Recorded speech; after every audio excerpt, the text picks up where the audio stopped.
How long does it take to find an agent to sign your manuscript? This is one of the biggest questions that I get answered, and I am a best-selling hybrid author, which means I am both indie and traditionally published. So when we jump into the world of traditional publishing, you do need to find an agent first to then take your book and represent it to the big publishing houses. Yes, you can get into the small houses and the medium houses on your own, but there's really not a lot of point in doing that these days. They just don't have the resources to back it, so you need to be in one of the top 5 houses if you are going to succeed in the book world, and even then you have to do a ton of the work yourself.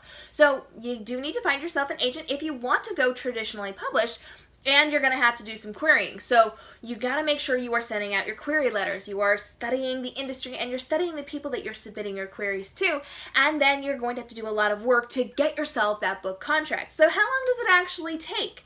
Well, it can take anywhere from a few weeks to a couple of years, or never. This is a real possibility inside of the book industry. You have to make sure that you are constantly studying the industry and who is looking for books to represent at that time, and you're gonna get turned down a lot. So listen to me here.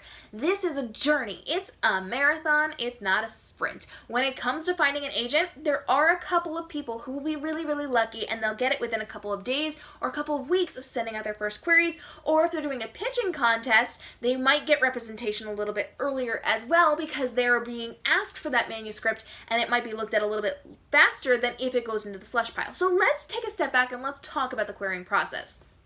When you are querying, you have to create a query letter. This is after you do your research and you know who you're submitting to, and you have to craft your query letter, which addresses that person. You personalize it. We talk about this a lot on my talk show, so click on those links down in the description bar below to see more about that.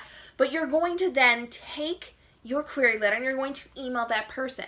And after that, you have to wait. Now, when you email them, it goes into a slush pile. So it typically goes either directly to that person, or it goes into the slush pile over at that publishing house if there's a bunch of them, and they get to it when they get to it. They have to go through the slush pile. So let's be real honest here. A lot of people want to get their books published, which means a lot of people are submitting their manuscripts to these different agents. And that means they have to go through a big pile of manuscripts.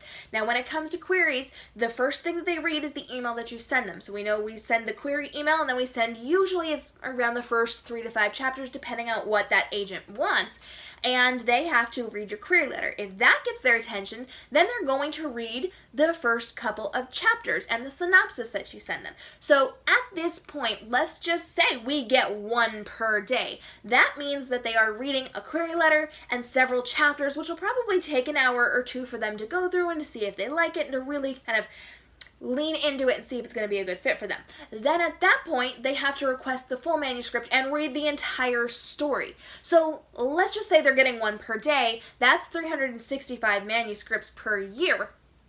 If they like some of those, they then have to read those real books. But that's kind of a silly, insane number, because they're actually getting hundreds, if not more, requests per day for them to represent the people sending those in. So you are just one of many, many, many, many, many manuscripts. And the good agents have it down where they can get through things pretty fast. They can pretty much tell from your query letter if it's something that they definitely don't want, they'll just set it aside and that'll be the end of it. And if it's something they could potentially want, they're going to invest a little more time in reading those first couple of chapters and then in reading the full manuscript.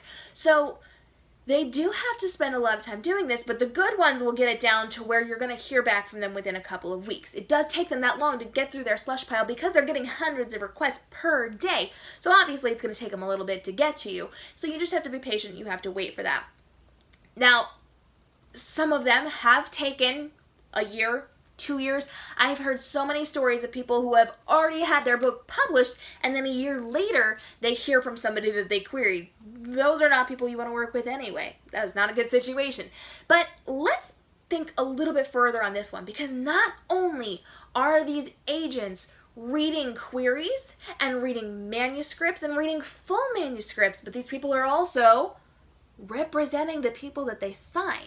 So these people not only are reading things, but they actually have to do the work of shopping your book around and then representing you. So once they get you a publisher, they then have to manage your rights. They have to pay attention to these things. They might be dealing with TV and film rights or audiobook rights. They might be dealing with some other things. So they're taking care of all of their clients, and usually they've got a handful of clients, and the good ones have a lot of clients going on. So they are very, very much aware of their clients, and their clients come first. The people that they signed on have to come first in their business because those are the people bringing in the money for them. Then after that, their second priority is going to be to bring in new leads, which means your query letter is in a stack of a lot of query letters and a lot of manuscripts, and then that is second to representing the people they've already signed, which is kind of hard to hear right now, but think about it this way. Once they've signed you, don't you want them to make you the priority instead of like maybe looking for another payday? Okay, so now that we've got that taken care of, we know it's going to take a while. The only caveat to this is if you're part of some type of pitching contest or there's something going on where they know you're sending in this manuscript in advance. So with pitching contests, you can jump on some of the social media platforms or different competitions and they will request you to query them. This does not mean a full manuscript request. This does mean that you have to send in a query letter. So you have to go on their website, you have to do the research, and then you have to send in what they ask for. Usually the first couple of chapters, a good query letter, and your synopsis. If they know it's coming and they're excited about it, they might bump you to the top of the list, or they might not. It's entirely up to them. So there's no tips and tricks and hints to get you ahead of the game. The only way you can get ahead of the game is if you pique their interest in another way through a pitching contest, or if someone who already works with them is bringing you to them. So there are certain circumstances where you might have a friend at an agency, and they can bring you to them, or they're representing your friend who is an author already and they are bringing you to them, and then you can get bumped up because they have that assurance that they should be checking you out from your connection, from your friend, from that mutual acquaintance. So let's just say you know me and I take you to one of my publishers and say, hey, you should check out this person. You're much more likely to be looked at earlier because I already had that credibility and I have said that they should be looking at you. Most people don't get this, but it is a possibility. So this will take anywhere from a couple of weeks to a couple of months to even a couple of years, and most of your responses will be rejections. You might get a couple of full manuscript requests, and if you're really lucky, you might get a couple of offers. This does not happen a lot.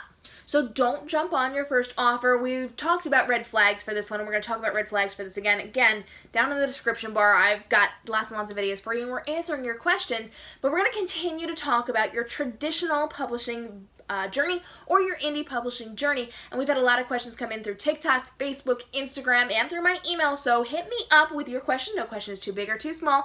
And hit the subscribe and notification bell, because we're continuing to talk about your publishing journey and how you can succeed and get your book out in the world in a protected and safe way to make sure you become really, really strong in the publishing world and you get to where you need to be, and maybe you can even become a bestseller like me. So I've got all the tips and tricks going on for the next couple of weeks, so make sure you hit that up and let me know what you will need to see more of to get your book out into the world. Until then, I hope you have a great day and stay inspired.